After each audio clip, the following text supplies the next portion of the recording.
Good morning students. हमने हमारी 5th unit जो है स्टेट्स ऑफ मैटर वो कंप्लीट कर ली। उससे रिलेटेड आपको असाइनमेंट भी दिया गया था, एनसीईआरटी क्वेश्चन सोल्व करने के लिए भी कहा गया था। तो कुछ ही स्टूडेंट्स ने सोल्व करके मेरे पास वो भेजे हैं। तो एक तो सभी स्टूडेंट्स को एनसीईआरटी क्वेश्चन और जो असाइनमेंट दिया है वो सोल्व करना है। कोई भी डाउट रहती है तो मेरे से पूछिए। 2-3 स्टूडेंट्स ने ही मुझसे डाउट पूछिए कि हाँ सर ये क्वेश्चन हमें समझ में नहीं आया, ये हमारा असाइनमेंट। तो एक तो सभी को असाइनमेंट सोल्व करना है और मेरे पास सेंड करना है, ठीक है। नहीं तो मैं हर एक स्टूडेंट के पास कॉल करूंगा और पूछूंगा क्या रीजन, आपके पेरेंट्स से पूछूंगा कि इसने क्यों नहीं किया, ठीक है। तो आपको जरूर सोल्व करना है। तो जो आज मैं जो भी डाउट्स हैं, जो स्टूडेंट्स ने मुझसे डाउट पूछी हैं, ठीक है, वो मैं डिस्कस करूंगा। आसान है बिल्कुल। एनसीईआरटी क्वेश्चन जो हैं उसी को हम डिस्कस करेंगे, उसी में डाउट्स हैं स्टूडेंट्स के। तो क्या क्या डाउट है वो देखते हैं। तो हमारे पास जो पहला क्वेश्चन है वो है क्वेश्चन नंबर 5.5, ठीक है। क्वेश्चन जो है मैं नहीं लिखूंगा, आप अपनी एनसीईआरटी बुक जो है उसमें से देख सकते हो। उसको जब ये वीडियो देखो आप तो उससे पहले अपनी जो या इस वीडियो के साथ अपनी जो एनसीईआरटी बुक है, एनसीईआरटी क्वेश्चंस है, उनको ओपन करके बैठ सकते हो कि हमारे पास 5th क्वेश्चन ही है। जो भी क्वेश्चन मैं कराऊंगा वो आपके सामने होना चाहिए, ठीक है। तो हमारे पास 5th क्वेश्चन है, कह रहा है pressure of 1 gram of an ideal gas A at 27 degree Celsius is found to be 2 bar. Is found to be 2 bar. When 2 gram of another ideal gas B is introduced in the same flask at same temperature, the pressure becomes 3 bar. Find the relationship between their molecular masses.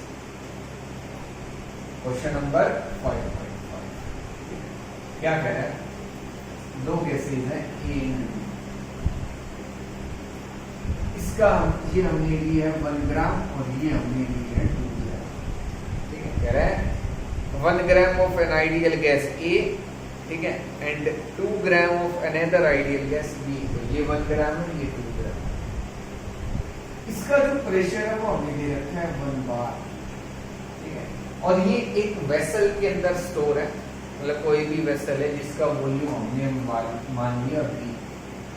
क्या suppose कर रहे हैं volume कितना है, तो इसका volume भी कितना होगा, V होगा, क्योंकि इस गैस को भी उसी वेसल के अंदर फिल किया गया है, उसी सेम टेम्परेचर के ऊपर। तो जब इसको फिल किया गया तो आपके पास जो टोटल प्रेशर आया, टोटल प्रेशर वो हो गया 3 बार। कितना हो गया? 3 बार। मुझे प्रेशर दिया ए गैस का, जिसको मैं बोल रहा हूँ पी ए। मेरे पास पी बी की वैल्यू नहीं है, लेकिन मुझे पी टोटल दे दिया है 3 बार। तो Dalton's law of partial pressure के अकॉर्डिंग पी टोटल आपके पास कितना होता है? पी ए प्लस पी, ठीक है। और पी टोटल कितना है? 3। पी ए की वैल्यू आपको 1 दे रखी है, तो पी बी की वैल्यू आपके पास यहाँ से आ सकती है, P B becomes equal to 2 bar. कितना हो गया? 2 बार, ठीक है। ये तो कह रहा है find the relationship between their molecular mass. उनके मॉलिक्यूलर मास के बीच में आपको रिलेशन निकालना, ठीक है। तो आपने पीबी का प्रेशर निकाल लिया, ठीक है, कि जो बी गैस है वो कितना प्रेशर एक्सर्ट करेगा, ठीक है। अब देखो आपने आइडियल, हमारे पास कह रहे हैं ये जो दोनों गैसेज हैं वो कैसी है? Ideal gas. तो जब आइडियल गैस है तो हम आइडियल गैस इक्वेशन भी लगा सकते हैं, PB equal to NRT, PB equal to NRT. तो मैं जब ए गैस के लिए ये लिखूंगा for gas A, PAV is equal to NaRT, NaRT। Pressure of A, number of moles of, V volume, R real gas constant और T temperature. For gas B, इसको first equation हम दे देते हैं, ठीक है। और गैस बी के लिए मैं for gas B, gas B की अगर हम बात करें तो क्या हो जाएगा? P B B is equal to N B और यहाँ R T. This is equation second. Equation आपके पास फर्स्ट है, वो इक्वेशन सेकंड, सही। अब देखिए मैं अगर बात करूं number of moles n A के नंबर ऑफ मोल्स, तो A divided by m A, B sorry 1 divided by m A, this is 2 divided by m B. Number of moles हम कैसे निकालते हैं? Given mass divided by molar mass. तो m A क्या है आपके पास? Molar mass of A. M A क्या आपके पास? Molar mass of gas A. और एम बी क्या आपके पास? Molar mass of gas B, of gas. तो एन ए और एन बी की वैल्यू हम रख सकते हैं इक्वेशन फर्स्ट में और इक्वेशन सेकंड। चलो इनको बाद में लिखेंगे। अब हम कर रहे हैं dividing equation first by second. First को सेकंड से डिवाइड करें तो आपके पास क्या आएगा? पी ए बी और नीचे पी बी। जो लेफ्ट साइड में वो लेफ्ट साइड में, जो राइट साइड में वो राइट साइड में डिवाइड कर देंगे।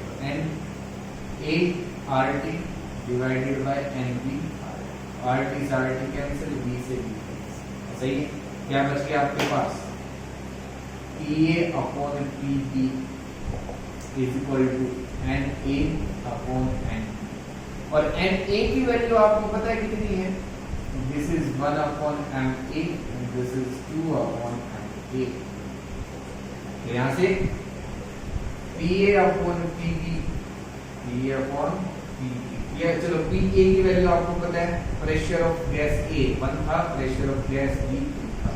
और इसको मैं लिख सकता हूं, अब ये आपके पास हो जाएगा M B upon 2 M B upon 2। और यहां से आपके पास क्या इक्वेशन आ जाएगी? M B upon M A is equal to M B upon M A. ये क्या आएगा आपके पास? एम बी आएगा 2 अपॉन एम बी, और ये क्या था? 2 अपॉन एम 1 अपॉन एम। ठीक है? तो जब इसको हम सोल्व करेंगे M B upon M A, तो ये आपके पास कितना आ जाएगा? 2 उधर जाएगा तो आ जाएगा 1।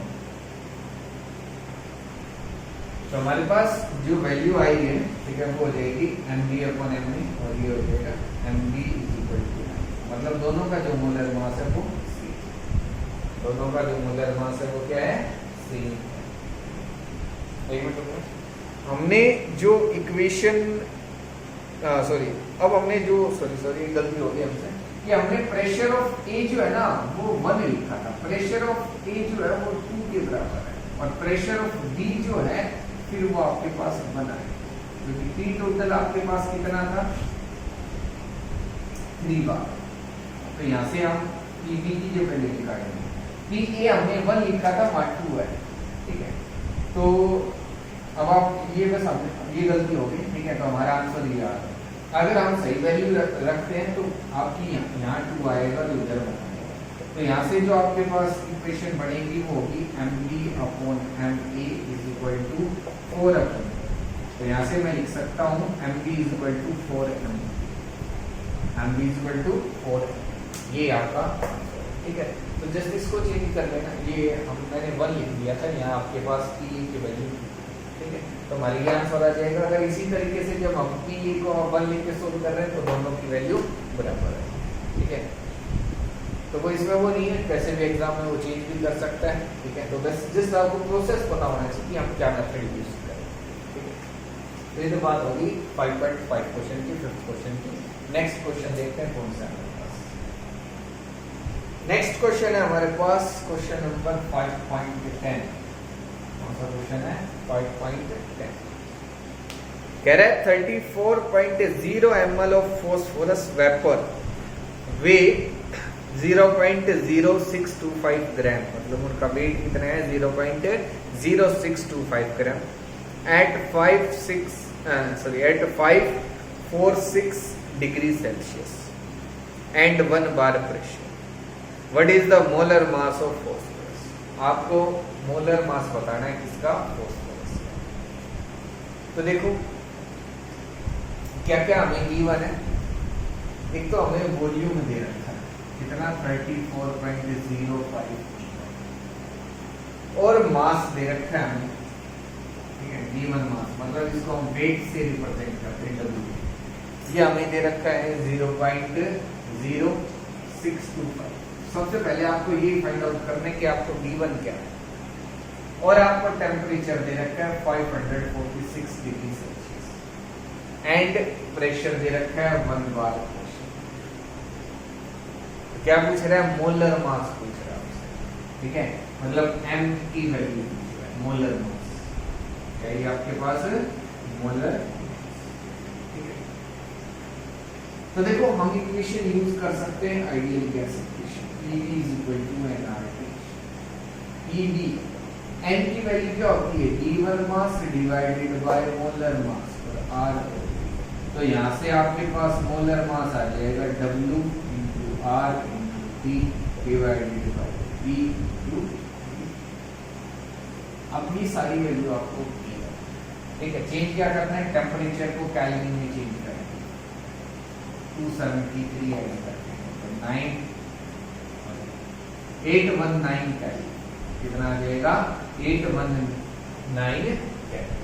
ठीक है, वॉल्यूम, अच्छा आर की, अब देखो आर की जो वैल्यू है वो हम यूज करेंगे 0.083, क्योंकि बार में आपको प्रेशर दे रखा है, तो ये होती है आपके पास 0.083 बार पर डेसिमीटर क्यूब पर मोल पर लीटर। ठीक है, 0.083 bar decimetre cube mol inverse and kelvin inverse. ठीक है, मोल इनवर्स केल्विन इनवर्स, तो ये वैल्यू यूज करेंगे। तो हमें जो आपका वॉल्यूम है उसको डेसिमीटर क्यूब में चेंज करेंगे, इसको मल्टीप्लाई कर देंगे 10⁻⁵ इससे मल्टीप्लाई कर देंगे 10⁻⁻³ से, और ये सारी वैल्यू हम इसके अंदर फिल करेंगे। तो आपकी ये वैल्यू W की वैल्यू कितनी है 0.0625, R की वैल्यू है 0.083 और टेम्परेचर आपके पास है 819 और नीचे क्या है प्रेशर 1 बार और वॉल्यूम आपके पास है 34.05 एंड into 10⁻⁻⁷। जब इसको हम सोल्व करेंगे तो ये वैल्यू आपके पास आएगी 5 × 10⁻⁻, सॉरी, जब इसको हम सोल्व करेंगे तो ये वैल्यू आपके पास आएगी 125 ग्राम।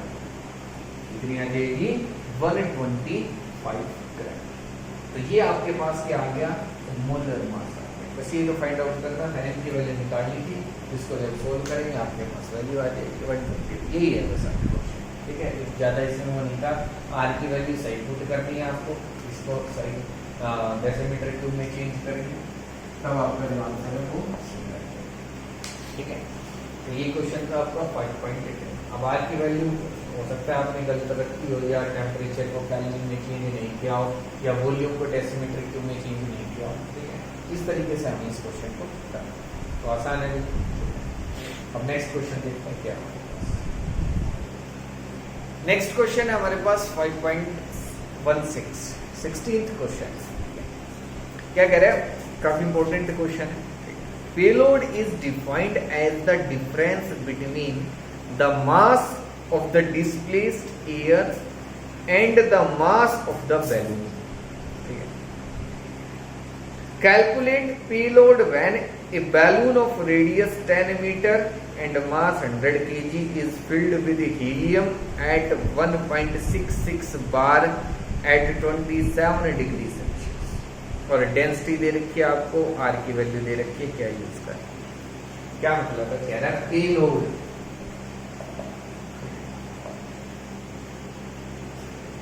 हमें पेलोड जो कैलकुलेट जो हम करते हैं वो किस तरीके से करते हैं, mass of the displaced air, mass of the displaced air minus mass of the balloon, mass of the balloon, ये हम निकालते हैं पेलोड। क्या निकालते हैं, पेलोड। कह रहे हैं calculate the payload when a balloon of radius 10 metre. ठीक है, कोई हमारे पास बैलून है जिसका रेडियस कितना है 10 मीटर।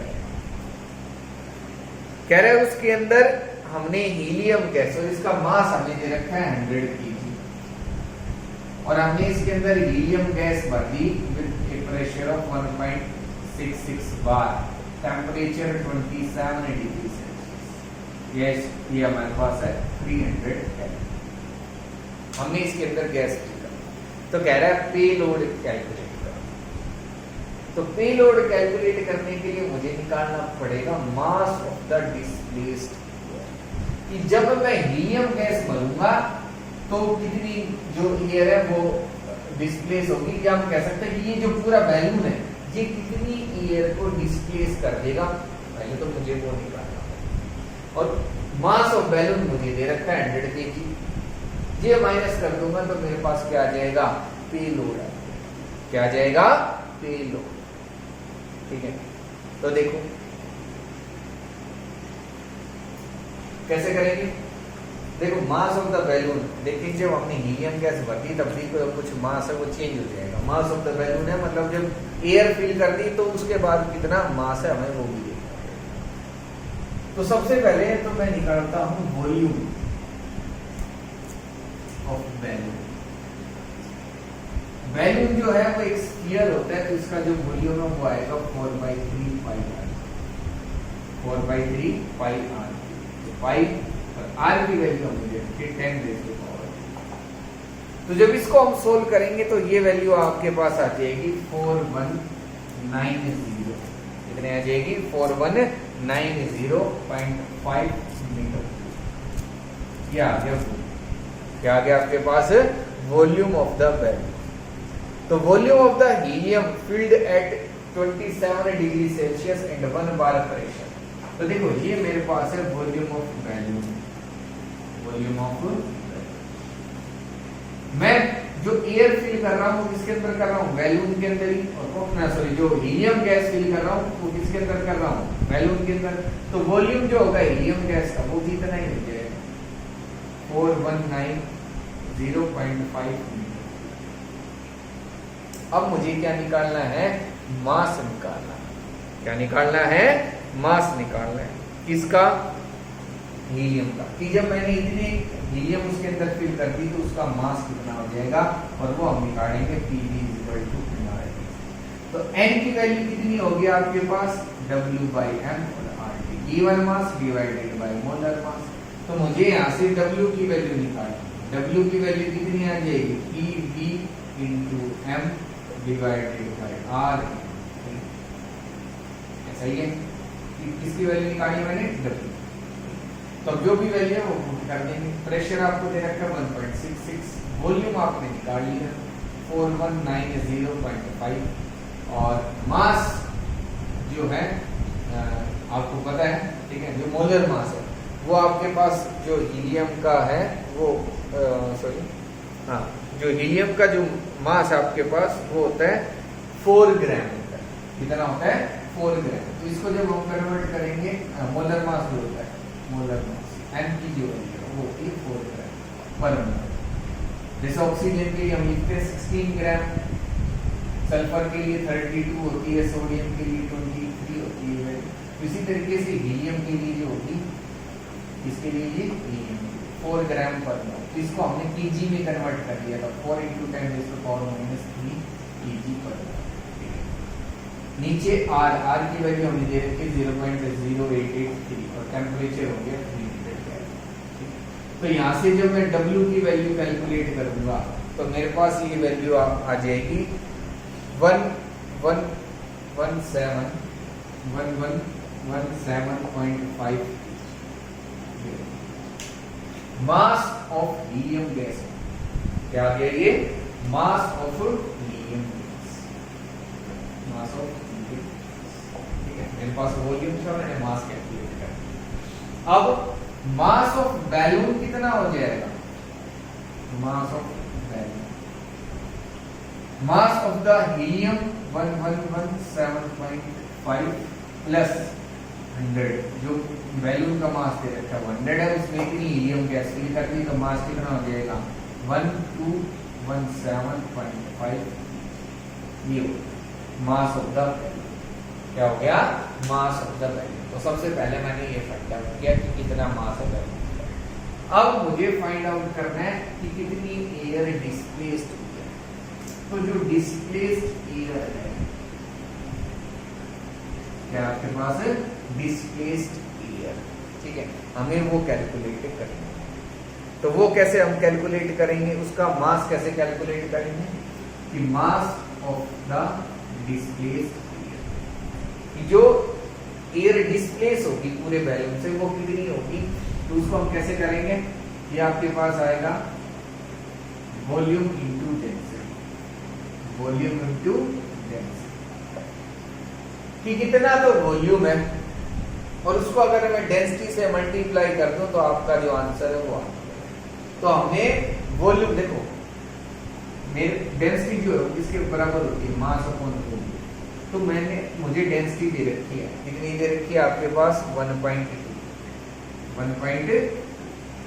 मास मुझे निकालना है, वॉल्यूम मुझे पता है बैलून का कितना है, तो कितनी एयर को डिस्प्लेस करेगा वो हम निकाल सकते हैं। वॉल्यूम आपके पास है 4190.5 और डेंसिटी 1.2। तो ये वैल्यू जो आएगी mass of the displaced air, ये आपके पास आ जाएगा 5028.2, ठीक है, मास ऑफ द डिस्प्लेस्ड। तो मैं पेलोड निकाल सकता हूं। पेलोड क्या आएगा आपके पास, ये होगा 5028.2 और माइनस मास ऑफ बैलून 1217.5। तो यहां से जो आपके पास वैल्यू आएगी वो हो जाएगी 3811.12, ये आपका। तो पेलोड निकालना था, पेलोड निकालने के लिए मुझे डिस्प्लेस्ड एयर का मास चाहिए, वो मैंने निकाला। दूसरा मास ऑफ द बैलून चाहिए, वो हम निकालेंगे। पहले हमने जो हीलियम गैस फिल की है, ठीक है, पहले वॉल्यूम निकालेंगे कि बैलून का वॉल्यूम कितना है। वॉल्यूम निकाल लिया तो इसके अंदर हमने हीलियम गैस फिल करेंगे, तो मतलब जो बैलून का वॉल्यूम है उतना ही वॉल्यूम किसका होगा, हीलियम गैस का। तो हमने हीलियम गैस का मास निकाला कि हमने हीलियम गैस भरी कितनी है, तब हमारे पास मास ऑफ द बैलून क्या जाएगा, मास ऑफ द बैलून। फिर हम क्या निकाल सकते हैं, पेलोड, क्या निकाल सकते हैं, पेलोड। तो ये हमारे पास क्वेश्चन नंबर था 60। नेक्स्ट क्वेश्चन देखिए। नेक्स्ट क्वेश्चन है हमारे पास, a mixture of dihydrogen and dioxygen at 1 bar pressure contains 20% weight by dihydrogen। 19th question है 5.19, ठीक है। A mixture of dihydrogen and dioxygen at 1 bar pressure contains 20% by weight of dihydrogen. Calculate the partial pressure of dihydrogen. क्या कह रहा है कि मेरे पास oxygen है और हाइड्रोजन परसेंट है, दोनों का मिक्सचर, और प्रेशर कितना है 1 बार। कितने प्रेशर पे, 1 बार प्रेशर पे। कह रहे हैं ये जो मिक्सचर है उसके अंदर 20% by weight dihydrogen percent है। Calculate the partial pressure of dihydrogen. Partial pressure निकालना है डाई हाइड्रोजन की, टोटल मुझे दे रखा है, क्या दे रखा है, की टोटल 1 बार। तो कैसे निकालें, अब पार्शियल प्रेशर जो हम निकालते हैं ना, उसके लिए जो फॉर्मूला होता है वो partial pressure of hydrogen is equal to mole fraction H2 के आपके पास मोल फ्रैक्शन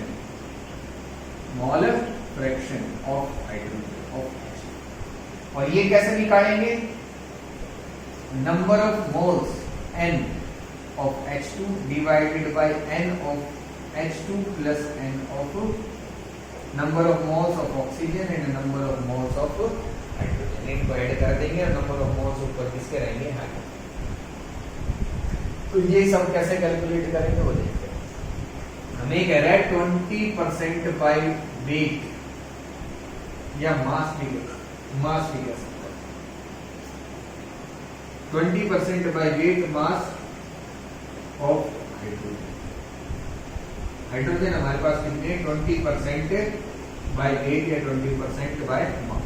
इसका मतलब क्या हुआ कि आपके पास कोई भी अगर आपको सब्सटेंस है कि ए बी का मिक्सचर है, कह रहा है 20% बाय ए, इसका मतलब है कि 20 ग्राम ऑफ कह रहे 27% of A, 27 gram.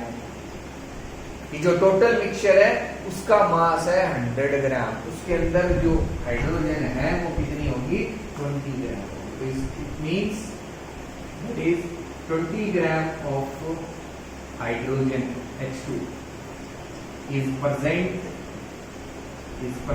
with 80 gram of oxygen. क्योंकि तभी तो मिक्सचर का मास कितना होगा 100 ग्राम। तो मास कितना होना चाहिए 100 ग्राम। ये हमने फर्स्ट यूनिट के अंदर पढ़ा है कि अगर weight by percent by weight दे रखा है या परसेंट बाय वॉल्यूम दे रखा है, उसका मतलब क्या है। 20 gram of hydrogen is present in 80 gram of. तो नंबर ऑफ मोल्स हम कैलकुलेट कर सकते हैं H2 के लिए। 20 ग्राम मास तो हमें पता है और मोलर मास कितना होता है 2, तो कितना आ गया 10 मोल्स। और ऑक्सीजन के लिए अगर हम देखें तो यह आएगा 80/32 बनाएगा number of moles of H2, number of moles of O2। तो इसकी जो वैल्यू आएगी वो हो जाएगी आपके पास 2.5। कितनी हो जाएगी 2.5। तो मैं जो प्रेशर है वो कैलकुलेट कर सकता हूँ, पार्शियल प्रेशर। H2 की वैल्यू मुझे पता है कितनी है। तो देखो इस इक्वेशन को हम थोड़ा सा मॉडिफाई कर सकते हैं किस तरीके से कि हमने ये जो इक्वेशन लिखी है ना, इसमें H2 की वैल्यू ये, तो इसको मैं यही पुट कर सकता हूँ। तो क्या हो जाएगा PH2 is equal to NH2 divided by NH2 plus NO2, NH2 plus NO2 into P2। तो अब यहाँ से देखिए तो NH2 की मतलब number of moles of hydrogen कितने हो गए 10 हो गए आपके पास, और 10 यहाँ 2.5 और ये आपको 2.5। तो ये हो जाएगा आपके पास 10/12.5, 10/12.5। और जो यहाँ से प्रेशर आपके पास आएगा वो हो जाएगा 0.8। तो बस ये करना था। तो 20% बाय मास का मतलब है 20% बाय वेट का मतलब है कि 20 ग्राम ऑफ हाइड्रोजन प्रेजेंट है 80 ग्राम ऑफ O2 के अंदर। या हम कह सकते हैं इन 100 ग्राम ऑफ द सॉल्यूशन। इनका जो सॉल्यूशन जो मिक्सचर बन रहा है उस 100 ग्राम के अंदर 20 ग्राम क्या है हाइड्रोजन है। तो ऑटोमेटिकली जो दूसरा कंपोनेंट है वो कितना है 80 ग्राम। इस तरीके से हम कर सकते हैं। तो ये हमारे पास एनसीईआरटी क्वेश्चन, ठीक है, जो स्टूडेंट्स ने मेरे से पूछे जो भी डाउट थे उनकी, तो मैंने वीडियो बना के ही समझाया है ताकि सभी को अच्छे से समझ में आए। नहीं तो मैं सॉल्यूशन भी भेज सकता था। सॉल्यूशन भेजने में फिर ये है कि जस्ट आपको नोट करना था, उसमें और आप समझ में नहीं आता। तो अब अच्छे से इनको करना है अपने नोटबुक के अंदर। कोई और भी डाउट है तो मेरे से पूछ सकते हो, ठीक है। फिर कल हम हमारी नेक्स्ट यूनिट जो है वो स्टार्ट करेंगे और वो होगी हमारी हाइड्रोजन यूनिट नंबर 8, ठीक है। उसको स्टार्ट करेंगे। बीच की यूनिट्स जो है वो हम बाद में करेंगे। तो आज इतना ही है। कोई भी डाउट रहे इस चैप्टर में मैं फिर से कह रहा हूँ आप मेरे से पूछ सकते हैं, ठीक है। Thank you.